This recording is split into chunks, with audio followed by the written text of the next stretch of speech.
Yes, I can see I'm here. I'm in a traffic jam. This is Nairobi Street. This is Moi Avenue. I'm being driven in an Uber taxi. My car broke down kind of in Intercontinental Hotel.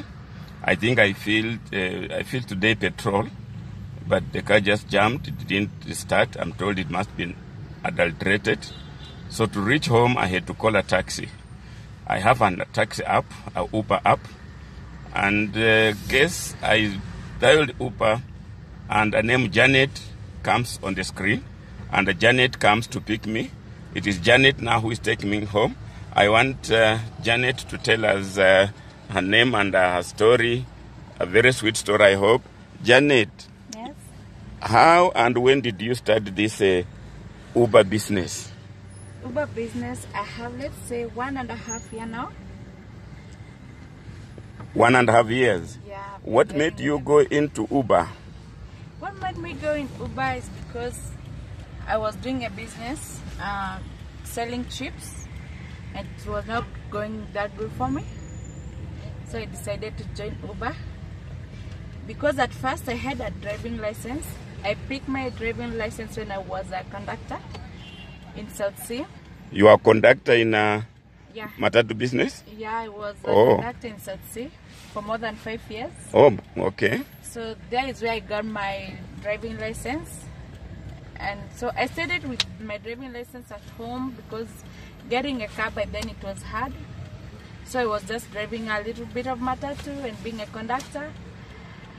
So after some time I decided, because I have a license, I have to come and drive Uber. And that's how I come to Uber. Was this your first business? You say you are in Matatu. Tell us from the beginning how you are childhood and all that. Okay, at first, I've been brought up in the village, in the ghetto, in slum. I was living in South Bay slums. That is where I started going to school. I went to school in St. Catherine. It's around the Mata Hospital down there. So, because life in the ghetto is always difficult for a girl child. So at the age of the 12, I was out of school. At 12 years? Yeah, it is not because mommy had no money, but just because I was addicted to drugs. I used to smoke weed a lot, and I used to steal a lot. So that makes me not to continue with my education. So after time, I decided I started selling groundnuts. So groundnuts? Yeah, I sold groundnuts for 2 years. So at the age of 15, I was pregnant. So at 15 you got pregnant? Yeah, I got pregnant and I could not walk all over selling the groundnuts. So I sat down and think because the man who gave me the pregnancy refused. So I was in a bad situation because my mom and my dad, they are very poor. They cannot afford to take care of me and my kids and my pregnancy. So I decided, I talked with my mama and told her, just go to another woman who was selling a changa. So you go and ask her how I can do that business. And mommy was good to me. She went and talked to the woman, and then I started selling changa. Wow, changa, yes. Yeah, I sold changa for 2 years because it took care of me when I was pregnant, and then I delivered my child. After delivering my child, I sold the changa for the all 1 year after delivering. And after 1 year I decided I have to change because the changa business was a little bit hard because you have to deal with these people who are very drunk, and my son was very little, so I was feeling unsafe. So I decided to go to sell some socks. I sold socks on the traffic on Mombasa Road for like 3 months, but it was not paying at all. And then I come from there, went to start selling fish. But the fish was very hard because it was raining and I could not have a beautiful place. So I decided to quit the fish. And that's how I decided, now I'm going to join the conductor. At first it was hard because people knowing you you really need people to know you, the drivers to know you, so that you can work. It was a little bit hard, but after sometimes I was catching up each and every day. And then I started like that, and then I became a good conductor. So being a conductor, I did a conductor like 2 years, and then God opens me a door. I take my driving license, and I continue doing the conductor. And in that areas of conductor, I met a man who we got married, and then getting married, I was also continuing with my conductor business. And then we stayed with my man, me doing the conductor business, and then I got pregnant for my second child. So I quitted from the conductor areas. I stayed at home for like, after getting the pregnant, I worked for 5 months. So the 4 months I stayed at home. After giving birth, I stayed at home like 2 months because life was very hard. So I decided I cannot continue living at home. So I waked up and started selling chips in South Sea, Aquila. I sold chips for, let's say, 1 year. Again, I got another pregnant for my third kid. After sometimes I go back to my chips, I sell my chips. And then when my daughter was around, let's say 1 year and a half, we get divorced with my husband. So you are a single mother now? Yeah, now I'm a single mother of 3. So after getting divorced, I was so heartbroken, and then these are kids, and the chips business cannot afford to take care of me and pay the rent and pay the other kids' school fees. So I decided to join Uber.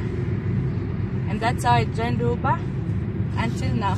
So Uber you joined as just as a driver. This is your car, or you No, I'm just a driver. I don't have my own car. This is somebody's car. So I just pay him 2,000 per day. Okay. Yeah. So it doesn't matter what you have made. You pay him 2,000. I pay him 2,000. Yeah. Which, okay, at first it was very good. I could afford to pay him and take care of myself and take care of my kids. But now Uber is very bad because the rates are very down, and then they don't have a lot of customers like before because of the competition. The competition is very high. So for now it's very difficult, my brother. But probably your dream is probably to have your own car. If you had your own car, things will be better. Yeah, if I had my own car, things would be better, because you see, this 2,000 I'd not be giving the guy. And I could save a little bit for my car and save for my kids' future. Because right now my firstborn is in class 6. So you can imagine there is in class 7. And such about secondary. So it's something which is making me feel so uncomfortable. Because till now I don't have any saving, you know. So which is your constituency in Nairobi? I live in Kasarani. Oh, Kasarani. I live in Santon. Okay. So because I'm sure that even there are some programs like women programs. I've just been talking with the MP for Westlands, and he has quite a number of programs for youth, for women. So I'm sure that even the Kasarani leadership should be having such programs.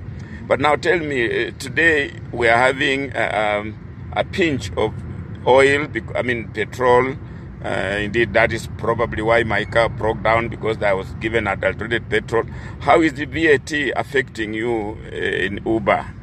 Being honest, the VAT is affecting us as Uber because the owner of the car does not want to know about the VAT, you know. The Uber does not want to understand about the VAT, so they just take their 25%. The owner of the car needs 2,000 bob, and then you are left without nothing. Because right now you fuel like 500, you just go to strips, the 500 is over. So it's just a struggle, and in Kenya, as you know, we don't have any job opportunities. Like for me, you know, I left the school when I was in class 6, so it's very hard for me to get a job. Very, very hard. But so, your English betrays you. It looks like you are a university graduate by your grammar, your English. How did you learn to be so fluent? A standard 6 kid? Yeah, it's just because you know, have been in industry of let's Uber, like right now is Zania. So I have to try each and every day to talk English because most of the customers we found in Uber are English people. So at least I can say Uber has promoted me in my English. I try. Oh, I see. Yeah, and you know, I really miss to go back to school. I really do. So if you had a chance, you would actually go back to school? Of course, I'll go back to school because my dreams is just being a nurse. A nurse? Yeah. To nurse and take care of people? Yeah. Now, a lot of people will be watching this on YouTube. Maybe you want to tell us a few of the challenges that you meet in Uber, in this business, and your wish, if all was well, and somebody wanted to reach you. First, what are the challenges? The challenges are we work for like 15 hours to get something.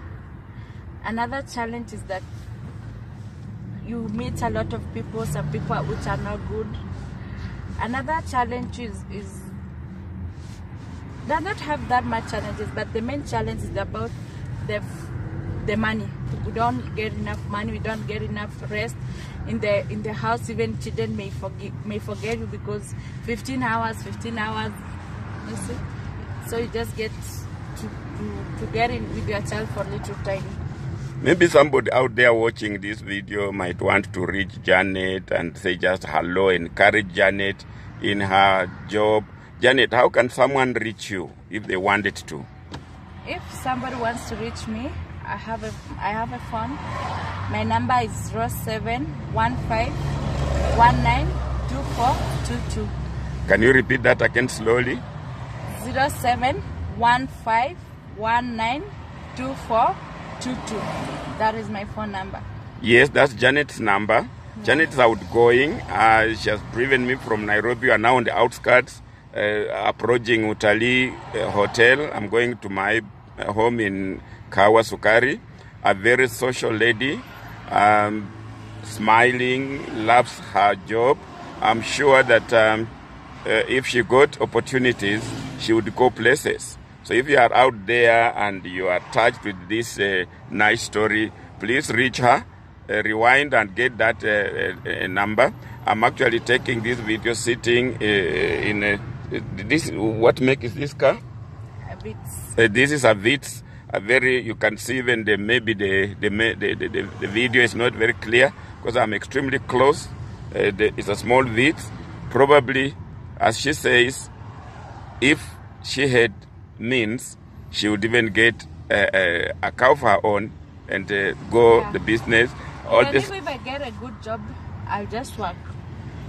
Yes, she also said a job would do, you know, and therefore reach her if you are touched. And Janet, what message do you want to give to like the girls and the children who grew up in the ghetto, in the slums, and it's like they gave up, and here you are, you grew up there, but you never gave up. What message do you want to give them? Okay, for me about the ghetto child, I always feel pain. It's something which touches me a lot because if in any chance I could get any opportunity, my first dream will be to go back in the ghetto and help the ghetto child because we find they have a lot of problems. They have to deal with drugs. They have to deal with men who are just grown up but they want to take advantage of them. They have to deal with poverty. So for me about the ghetto child, I just tell the ghetto child, take heart, be strong, you can make it. You know? And this job, taxi, is normally considered male sector. You are a very daring lady in a male-dominated sector. How do you do it? Are you alone, or do we have many women in this sector? First of all, I believe in God, and I always believe in myself. I believe there is nothing in this earth that I cannot do, you know, because for me, first of all, I checked out myself. I don't have education, so getting job is a big dream for me, you know. So I had to look at to think properly what I want, because of course I really like living good. So, and I know living good is knowing how to look for the money. So sometimes I don't care about anything. All I care is that I need money and I have to get the money with the right way. So, and where you can find a good money is in these jobs of men. Because if you say jobs of woman, you will go wash the utensil for somebody, he pays you a small amount of money.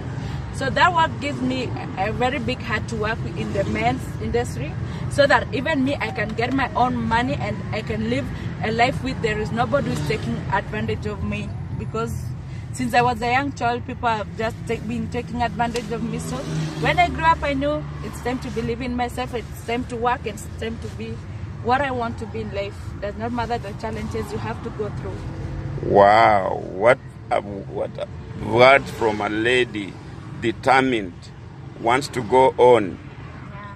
If she got money, she will get a big car. If she got money, a chance, she'll still go back to school. She still, believes in knowledge. Yeah. So there she is. She has an open heart. Her check is open, blank check.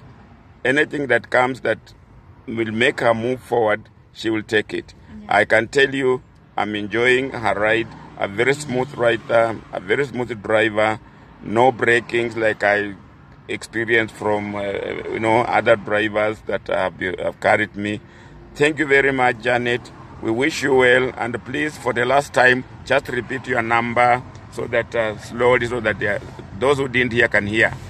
My number is 0715192422. 0715192422.